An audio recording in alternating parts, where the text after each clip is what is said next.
As I said, you can use hot glue, silicone or anything like that. Hot glue gets messy for me when I'm doing this because you find you have fingers everywhere holding it into place and you'll generally burn yourself while you're holding it down.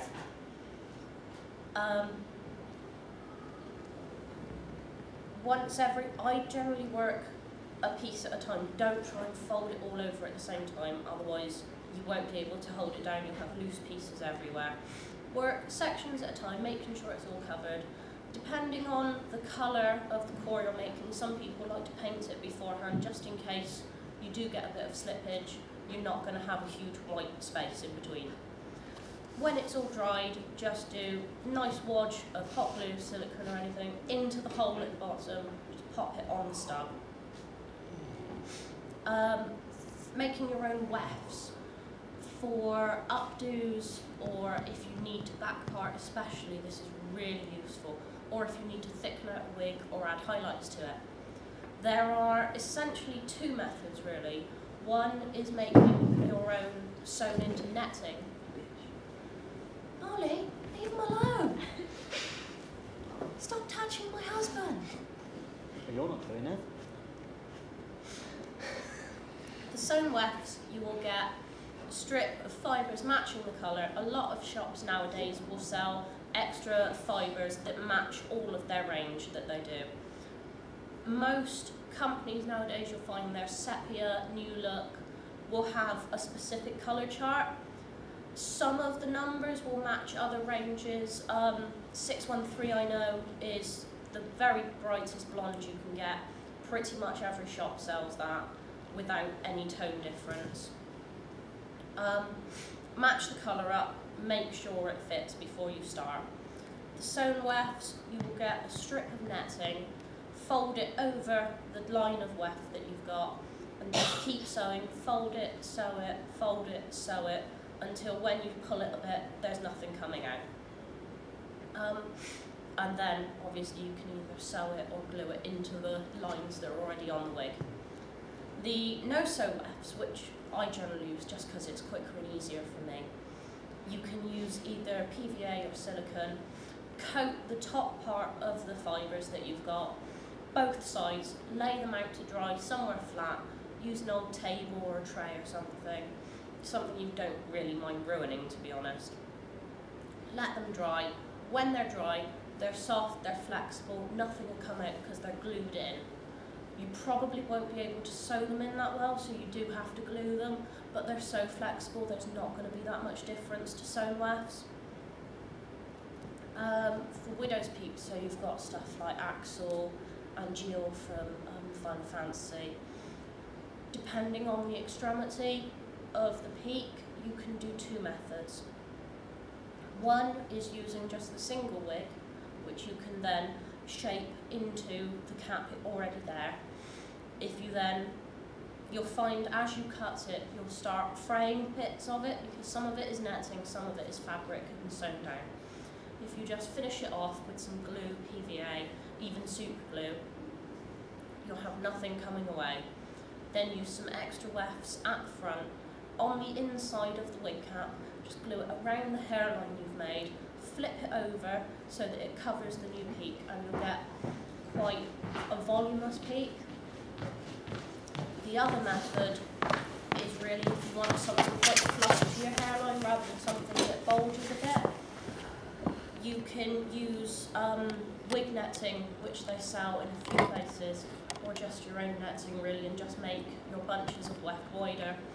Sew it into the front of the wig cap so that it comes down into the peak that you want. Then, using your extra wefts, sew it or glue it to fill this new area you've made. Then, when you're all done, same as the other one, you can either do wefts underneath and back, or some people like to do solid pieces, strips of fibres covered in silicone or PVA, and then trimmed into the hairline shape. It works really well for a Zell cosplayer I've seen, which just fits flush to her head and it looks fantastic. Solid parts, so as you can see on this wig, the white parts were never on the wig to begin with. This is where silicone is absolutely fantastic for. essentially just make a huge strip of fibres covered in silicone and let it dry until you get just essentially a plastic sheet of wig. You can then cut it to whatever shape you like. Obviously this, or spikes. With the Yu-Gi-Oh wig, I also used it for the gold pieces because they're just so angular. There's no way to style it. And then you can just either super glue it, hot glue it onto the wig that you've got already, and it'll stay there perfectly, and it doesn't wash out. It can't brush out, obviously. It's a permanent piece on the wig. Same for curls, especially the Kurosatsuji cosplayers now. Really heavy curls, really big and wide. A lot of people find something tubular, the right size, wrap the fibres around it, and then cover it in silicone. If you're using your fingers, you might find it goes a bit blobby. Some people use paintbrushes, something you don't mind rolling, spatulas for cooking or painting even. Just get a nice smooth covering over it, let it dry, and you just get a nice, really smooth, solid, neat looking comb that isn't going to fray, is not going to come undone, and you don't have to worry about brushing it.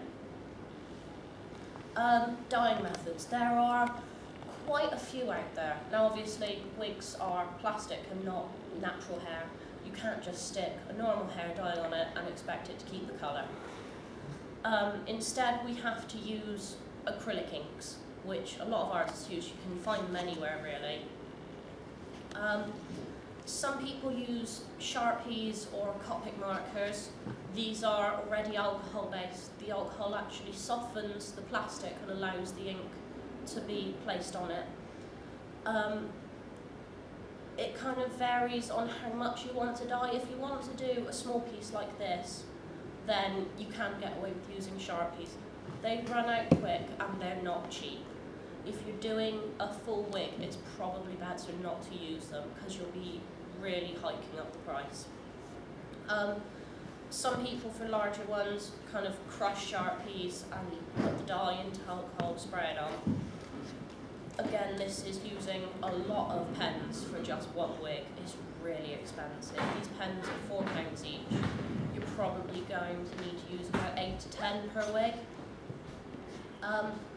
My preferred method is using artist ink. I use the Dale Rowney FW ink.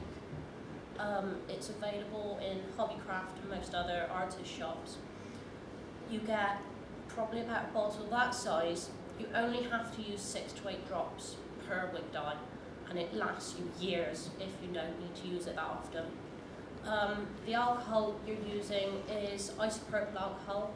It's essentially rubbing alcohol. You used to be able to buy it in places like Superdrug, Boots. They don't sell it anymore.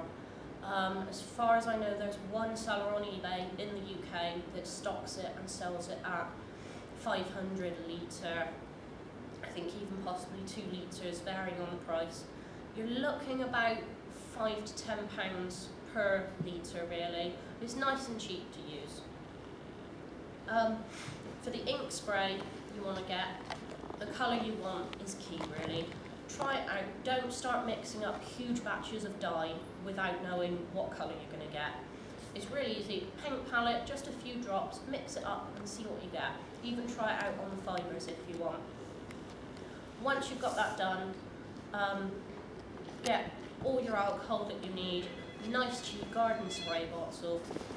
For a short wig to about shoulder length, I use 500 mils to get a really nice coverage. Anything up to waist length is probably going to take about 750 to a litre. Anything after that, you're probably going to want more for full coverage depending on the thickness. With the alcohol, you really want to aim for no more than 70 to 80% proof.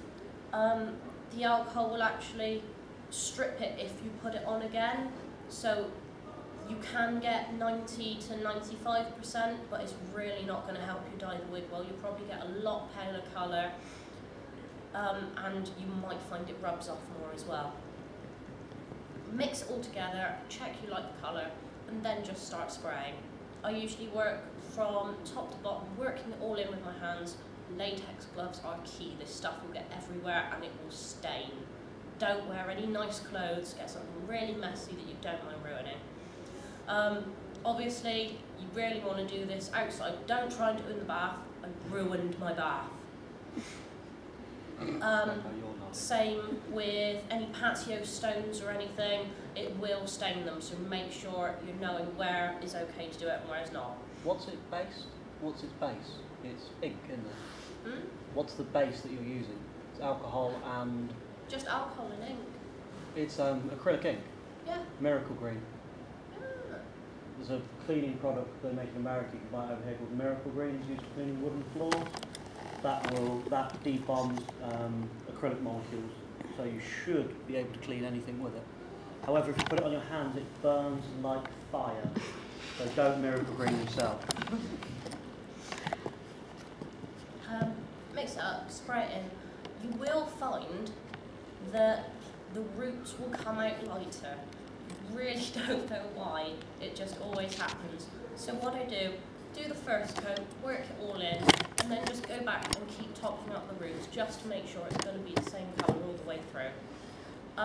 Obviously this is like colour mixing. You want to start ideally with white wig or a very, very pale blonde. If you're doing any blues, you really want to go for white, otherwise you will get a green tint to it. Same with if you want to darken shades or anything. If you're starting off with a lighter shade, just think about what colours you're adding to the existing colour rather than thinking, I have blue, this is going to make it blue. If it's a red wig, it will make it purple.